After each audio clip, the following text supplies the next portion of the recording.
Ibiza played a huge part in the club culture that we know today.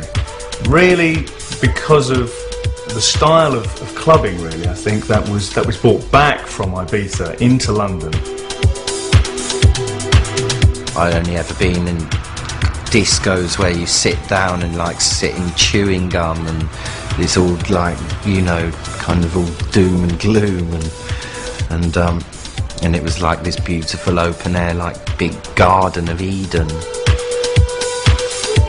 And you'd see a sunrise while you were still dancing after having danced for like 6 to 8 hours, to this mix of music that you just wasn't hearing anywhere else.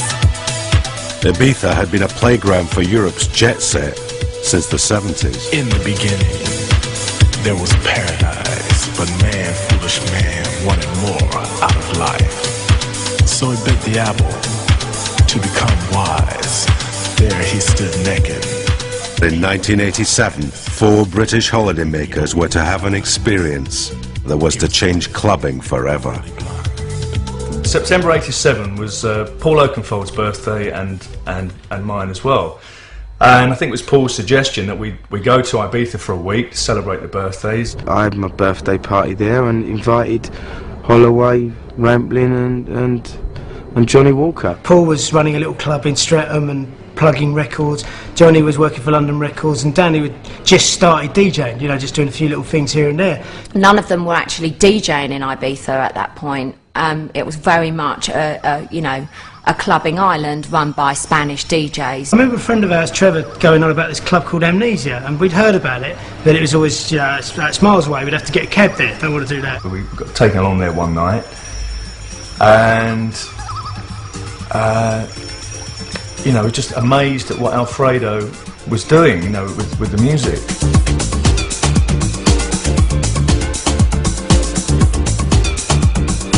There was kind of division between disco music and pop music, and we broke with that. Enigmatic DJ Alfredo spun a Balearic mix of pop and dance music.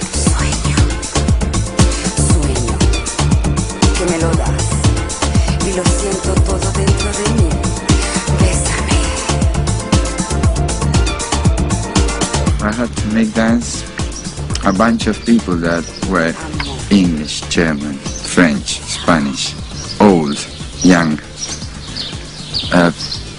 all different circumstances.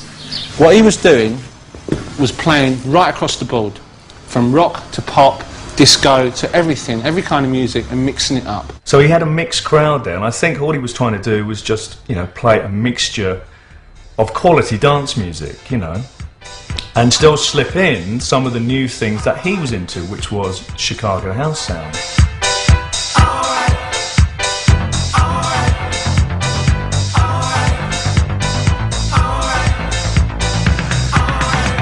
We'd obviously also all been introduced into, like, you know, taking an E. There was like sweat on their brow and their hairs was all like dishevelled, and they were like, what the fuck is going on here, you know? I remember seeing Paul Oakenfold and I think Nicky Holloway skipping around the club hand in hand, which they might deny now.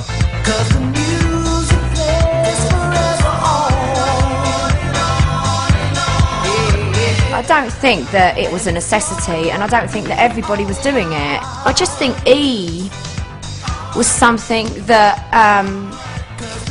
brought the people together in as much as it made them appreciate the music.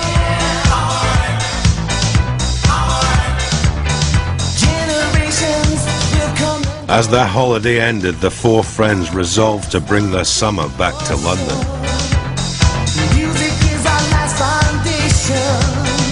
In the autumn of 1987, Danny Rampling recreated Ibiza in a gym in Southwark.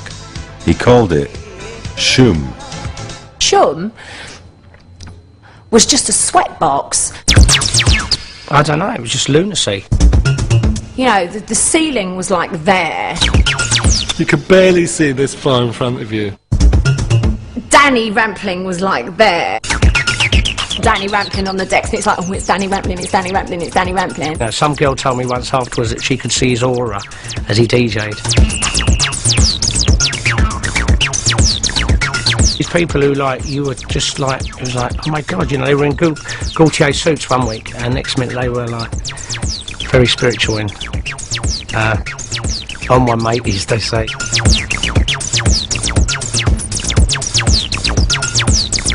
London was finally catching on to the joys of Chicago house.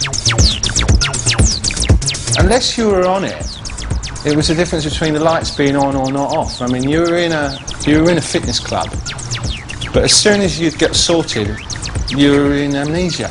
All these fresh-faced people, completely, you know, mashed on drugs, but because they hadn't been doing it for years, they look quite healthy, really, and even the gurney looked quite attractive. People were getting down there, they were taking loads of ecstasy, they were wearing loads of day-glow clothing, and they were all going absolutely mad. I hate to say it, but before Shum, the music didn't have an identity, you know, it didn't have a look, it didn't have a dance. The whole culture of dance music and rave culture, you can say its beginnings were at Shum. House had arrived, but the music was still being driven by America. In Chicago, producer Marshall Jefferson was about to create its very first supergroup.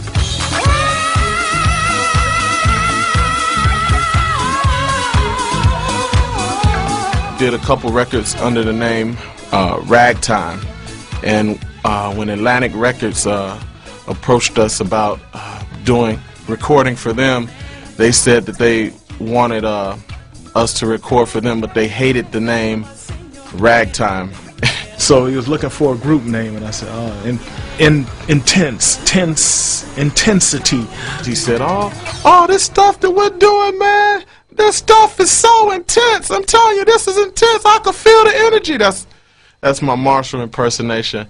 The way Byron was singing, you know, he would do extreme highs and lows. I started messing around with the name Intensity, and I took the IN off of the front off of it and came up with 10 City, which I thought sounded a lot cooler. And then also I was sort of into numerology and things like that at the time, and I thought it was like, well, 10 is symbolic as the number of perfection. 10 City, where everything is perfect, you know, and like, you know, that's where Byron took it, because he was like a deep guy like that. Two people take a vow to be together and live and love each other forever. They promise to love a lifetime.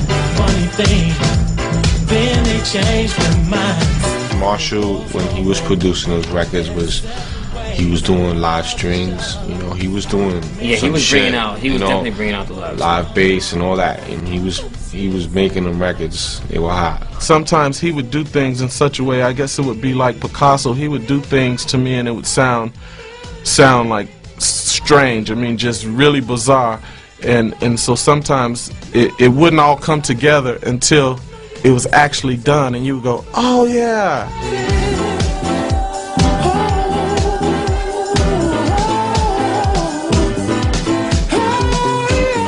No longer just about simple drum loops and raw samples, house was real music.